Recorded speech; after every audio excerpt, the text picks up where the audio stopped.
Hey guys, it's Don, and I figured I'd give you a video message to deliver some feedback, some input, some insight to continue our journey with AGX Fusion. First of all, congratulations. The program is off to a fantastic start, and you guys are to thank for the results we've seen thus far. The feedback from the members has been nothing short of fantastic, and recently I've had an opportunity to attend a few different classes and just observe and see what's going on. I've also gotten some feedback from different coaches regarding their thoughts, and I figured I'd put it all together into this message for you so that we can continue to grow this program moving into the future. This is really going to become a powerful part of our Gold's Gym organization. The points that I'm going to talk about are really a compilation of not only my observations but feedback that's come together. And so I met with Mike, and Mike's done a phenomenal job at really keeping us together, being the liaison between Gold's Gym and AGX down in Atlanta, Georgia.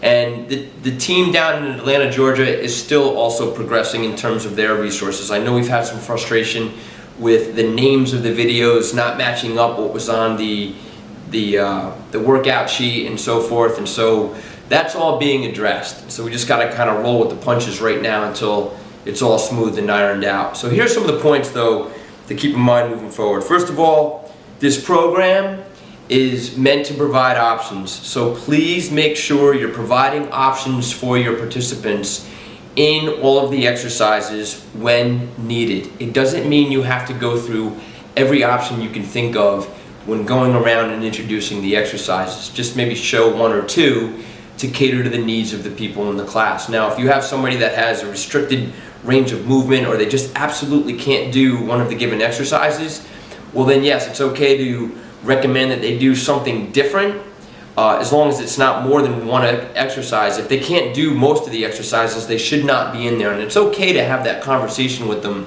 after a class if you feel that maybe this isn't the right program for them to be starting in.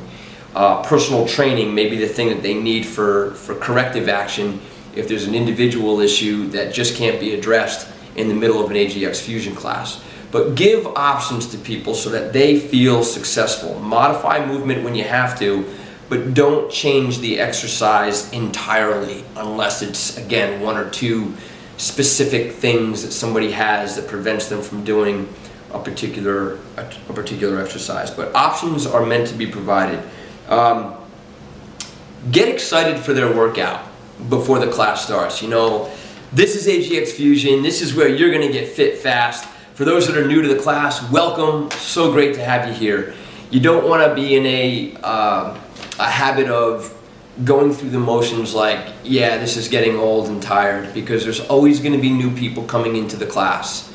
And that's going to be seen big time once we roll into the holidays in January, because a lot of people are going to be sold on what Fusion can do for them based on what some of the existing members have already seen happen, and how it's going to tie into the Gold's Gym Challenge, our 12-week transformation program. So always assume that there are new participants and give them a warm, energizing welcome whenever you're starting your class.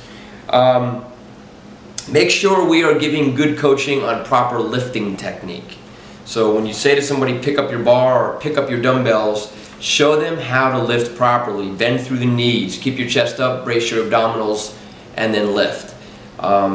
Place the bar on the upper meaty part of your upper back, and then when you're done with the exercise, bring your feet together, pop the bar up, and then lower it back down to your hips, bend your knees, set down to the floor. I see a lot of people just kind of throwing the weight up and down without explaining proper lifting technique, so make sure we're doing that. You want to know your workout well enough in advance that you don't have to refer to the workout board when you're doing your introduction. And I know that's a bit of a challenge because it's asking for a bit of memory here, but if you are introducing your workout and you're continually having to run back and see, oh, what's the name of that exercise, and then run back to the station, it just kind of gives the appearance that you're not prepared for your class. So make sure you are fluid in your mind with respect to the name of each exercise, going from one to the other, and how to execute that exercise properly without having to refer to the board. Hit upon the heart rate training, but in a very brief way. This is designed to show you where you stand in terms of your the percentage of maximum heart rate, what aerobic zone you're in, and if people have questions regarding, well, where should I be and how long should I spend in each zone, there's going to be a document that we put in the top file drawer that is called How to Calculate My Target Heart Rate, or it's about heart rate training. I'm not sure what the title is on the document, I forget, but we're going to be making copies between Thursday and Friday, and it's going to be in the top file drawer of the cabinet. So if people have questions, hand them that document. And it's also going to have some links that they can go to through a Google search engine to pull up all kinds of information that they can learn about target heart rate training and maximum heart rate. Mention that heart rate training is, not required, but certainly recommended. It's a great way for people to track their results from one workout to the next in terms of caloric burn and in terms of, how much time they're spending in each of the intervals in every one of the workouts. So it's not a requirement, but yeah, we certainly suggest it and recommend it because it's a great way to help keep people motivated. It helps people stay accountable to their own workouts, and it gives people an opportunity to track their progress as they go along in time. Recognize people when they're doing a good job. Nothing beats a good pat on the back or a slap on the shoulder and a great job, especially during those 1 minute breaks. The 1 minute breaks, people are huffing and puffing and they're grabbing their water. If you've recognized that somebody's working hard and they're doing good, or they were strong in a particular exercise, go over and let them know. Positive feedback is what's going to keep people motivated and love the program even more. Be careful of the language in music. There was a couple of times I was watching, and I know it's not your fault, but if you're using Pandora, yeah, occasionally a song will come on and all of a sudden there's profanity coming through the music. You have to make sure that that's not happening. So if it means setting up a playlist, go ahead and do that ahead of class. And I know for some of us, the music's getting old and tiring, and it's like, okay, I need to keep refreshing my music and I don't have time to do this. We talked about the concept of the centralized music library, and it's my fault for not having gotten that together more quickly. We are also looking now into the purchase of the Tabata timer so that you won't have to use your iPhones all the time. And again, I take full responsibility and blame for the delay in this stuff, and I'm going to jump on it. So for now, use your mixes, but watch the profanity in the music. Appreciate it.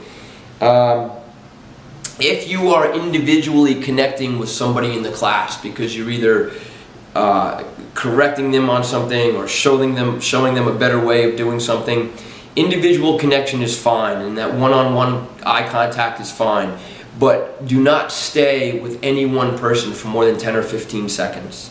You have to remain plugged in with the participants in the class so that you are scanning the environment at all times. Now, obviously, that's going to change from one class to the next depending on how many people are in the classes. If you have 12 people in a class versus 3, it's much easier to connect individually when you have 3 than when you have 12. But the point being here is that if you're in a medium to larger size class, do not spend more than 10 to 15 seconds fully focused on one individual and oblivious to what's happening in the rest of the class.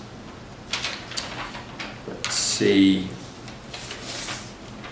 During the group drill, before they go to the 1 minute break, more often than not, they're doing a 45-second sprint. Okay, whatever it may be during that 30 or 45 seconds at the end of the group drill, that is meant to be a spike in the class. That is meant to be a push towards total exertion. And so motivate the class in a way that says, okay guys, hit it hard, full on, let's go, sprint.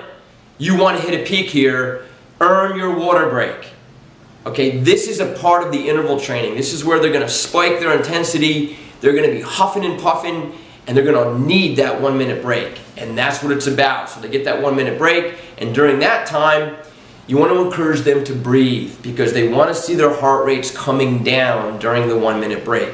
So hit them hard towards the end of that group drill, and then give them that 1 minute break and encourage them to keep noticing. For the ones that are wearing heart rate monitors, encourage them to keep noticing how they're doing with their recovery time. The more fit people get, the more quickly they're going to recover.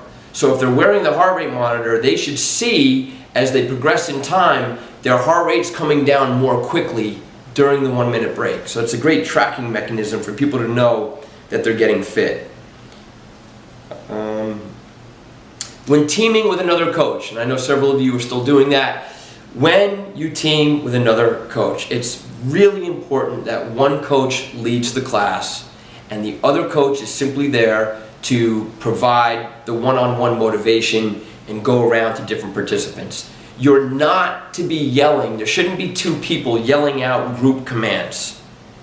And that can be a bit frustrating when it's happening, because it's almost like one coach will sometimes get the sense that they want to outdo or outsay the other coach. Stop.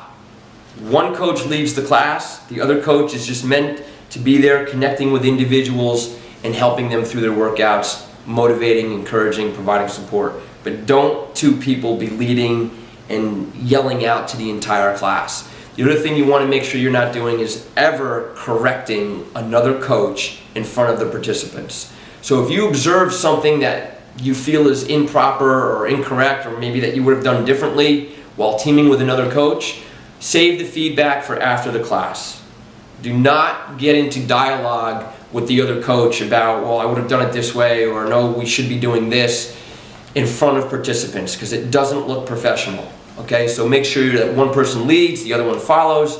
If there's things to be discussed, save it for after the class when the participants are gone. And then learn and grow from each other. This is the most important thing we can be doing, because here's the deal. We have a great team of coaches right now with varying backgrounds. We have personal trainers, we have Group X instructors, and we all have different areas of expertise or different strengths. We can be learning from one another. I know I've learned a tremendous amount from watching some of these classes led by other coaches. And do not feel that somebody presenting the class one way is how you have to present your class. Or if you feel somebody's presenting the class in one way and you want to tell them, no, don't do it that way. As long as the class is getting a safe, results-driven workout that's highly motivating and energizing and providing results, that's all that matters. Okay, there's different styles of presenting. There's different styles of connecting. Don't feel like you have to do what other coaches are doing, as long as you stay in the parameters of what this program is about. Okay, this is about motivating with intensity, but providing support and having fun with your participants too. Okay, crack a smile with them periodically throughout the class, because that's what it's all about. People want to get fit, but they want to enjoy the experience at the same time. We don't all have to be serious and in their face, or coaching with so much intensity that the experience doesn't continue to be enjoyable for them. And another enjoyment factor is the music. When it comes to music, use the music. But I still want the class to follow that crescendo where, okay, during the warm-up and during that first round, the music should be at a lower level. Not that you can't hear it. They should be able to hear the music, but it should be in the background enough that they can hear you more than anything with respect to coaching and guidance. Once you get to round number 2, it's okay to boost the volume a little bit more. They need it. They're starting to tire. Then you get to round number 3. Yes, they're really starting to hurt, and music is a phenomenal motivator. So go ahead and use it, but don't blow out the room. They should still be able to hear you and your motivation and your coaching.